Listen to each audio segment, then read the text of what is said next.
वो मनुष्य ही क्या जिसके जीवन में नियम ही ना हो, जिनका वो पालन ना करे।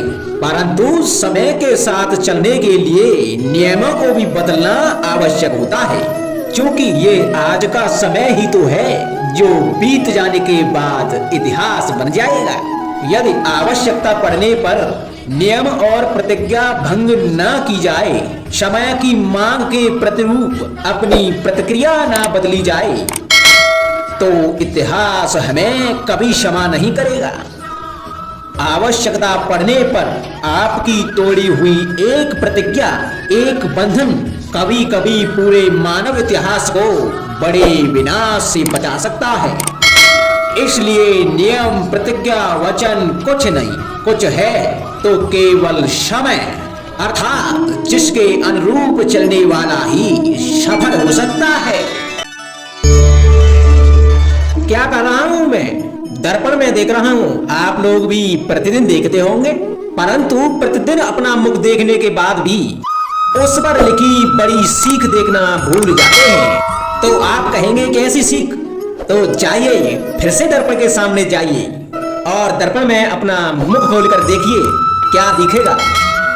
दंत पंक्ति और जीवा है ना? तो आप विचार करके देखिए, दंत जन्म के पश्चात आते हैं, एक बार नहीं दो दो बार आते हैं, परंतु मृत्यु से पहले नष्ट हो जाते हैं।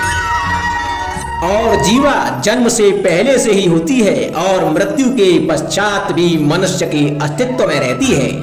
अर्थात दंत कठोर होते हैं और जीवा कोमल लचीली, परंतु दंत नष्ट हो जाते हैं, जीवा नहीं। यही रहस्य है। हड्डी और कठोर लोग शीघ्र नष्ट होते हैं, कोमल और लचीले लोग स्वयं को परिस्थिति के अनुसार ढालने में सक्षम होते हैं। यही मात्र एक कारण है। हड्डी और कठोर लोगों की तुलना में कोमल और सरल स्वभाव वाले व्यक्ति का जीवन सरल हो जाता है।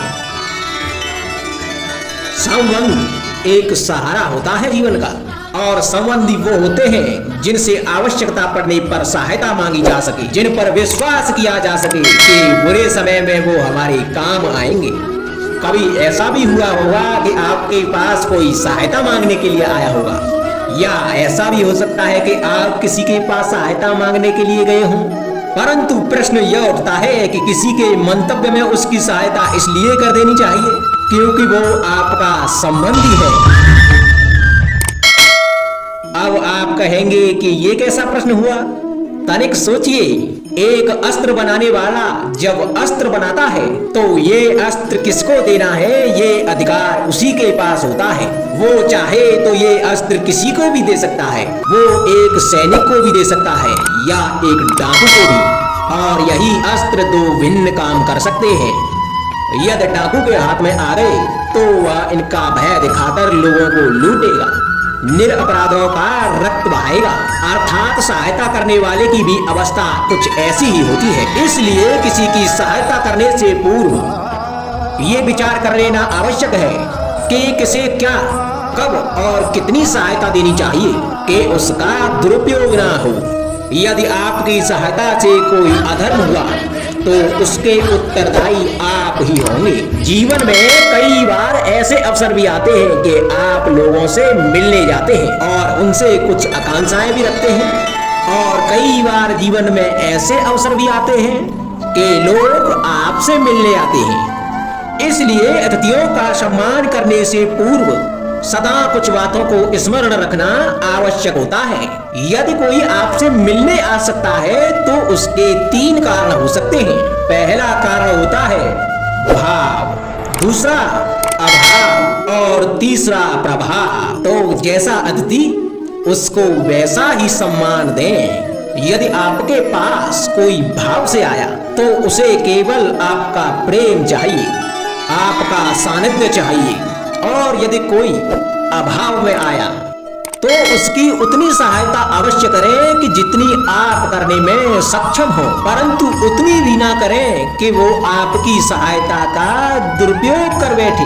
और यदि कोई प्रभाव में आया तो स्वयं पर अभिमान ना करें, क्योंकि जीवन में कभी ना कभी आप भी भाव अभाव प्रभाव के चक्रव्यूह में फंस सकते हैं।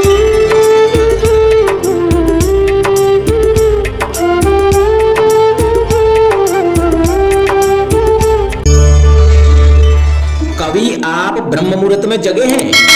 जगकर देखिए, संध्या होने के पश्चात जब रात्रि का अंधकार सारे संसार को धीरे धीरे अपने अंधकार में निगलने लगता है, तो यही अंधकार ब्रह्म मुहूर्त में भोर होने से ठीक पूर्व तनिक अधिक काला हो जाता है।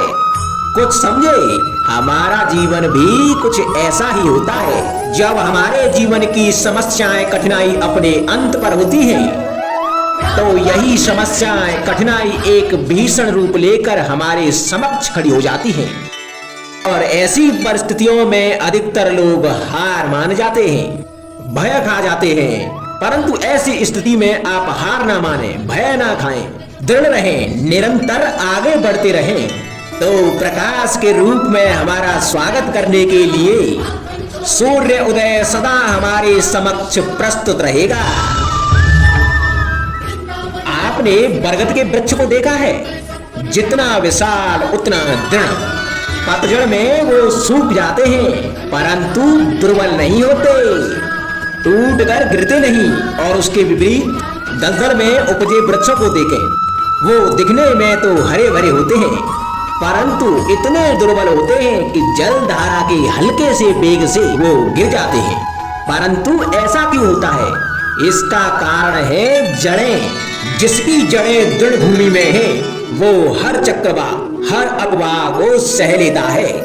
जो दलदल में है, वो स्वयं की जड़ों को दुर्बल बना लेता है। कुछ ऐसा ही मनुष्य भी होता है, जो अधर्म कुकर्म असत्य की धरा पर उपजा है, वो कठिन समय की एक मार भी नहीं सह पाता। और जो मनुष्य सत्य और धर्म की धरा पर उपजा है, वो हर समस्या से जूझ कर आगे निकल जाता है और सफल हो जाता है।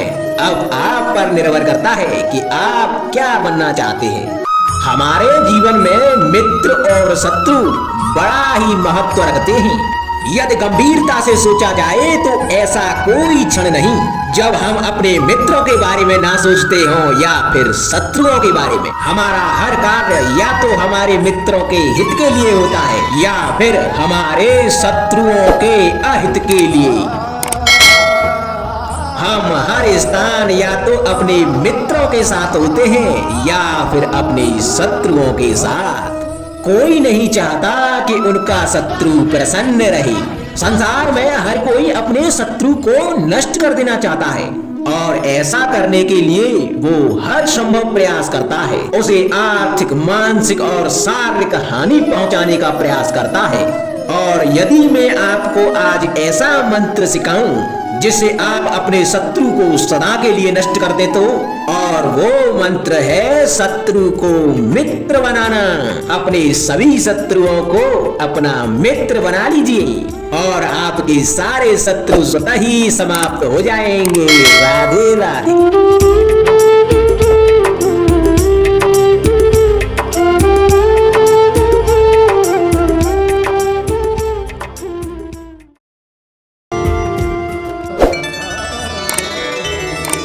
संगति या साथ, मित्र और साथी मनुष्य के व्यक्तित्व के लिए सबसे महत्वपूर्ण होते हैं।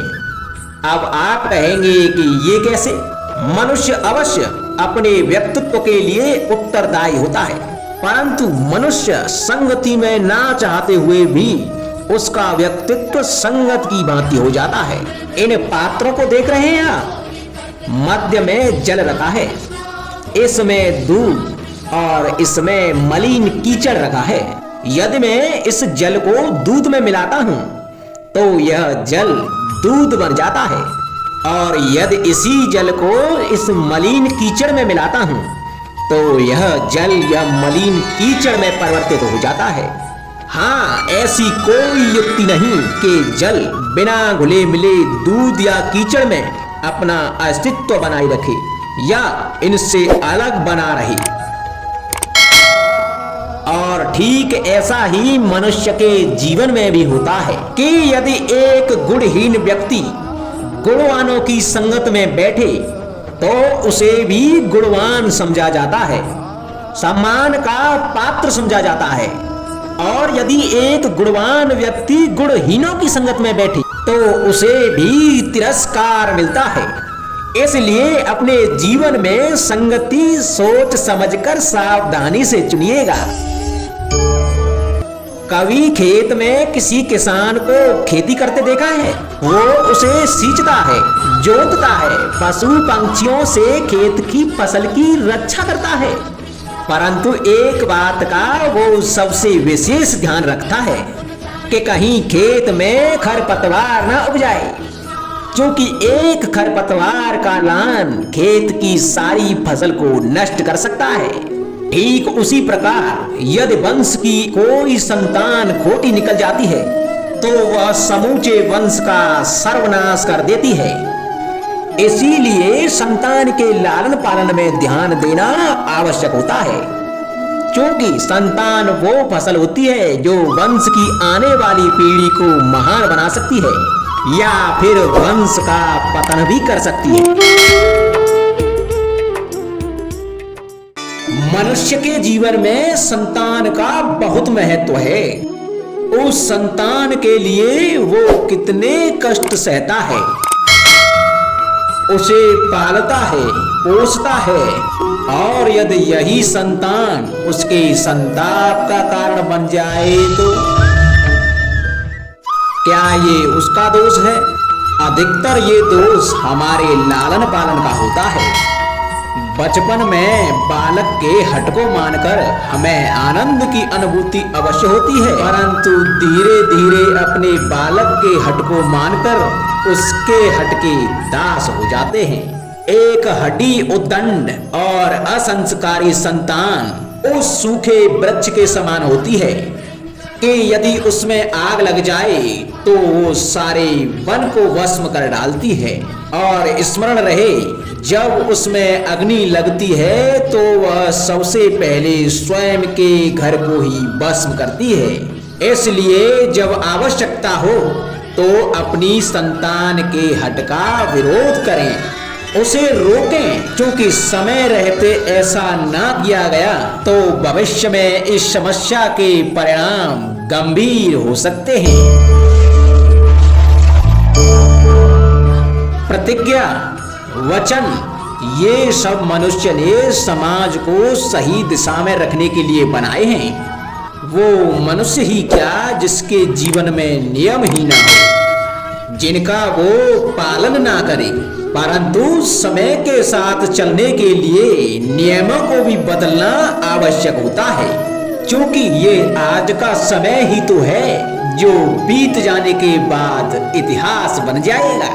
यदि आवश्यकता पड़ने पर नियम और प्रतिज्ञा भंग न की जाए, समय की मांग के प्रतिरूप अपनी प्रतिक्रिया न बदली जाए, तो इतिहास हमें कभी क्षमा नहीं करेगा। आवश्यकता पड़ने पर आपकी तोड़ी हुई एक प्रतिज्ञा, एक बंधन कभी कभी पूरे मानव इतिहास को बड़े विनाश से बचा सकता है।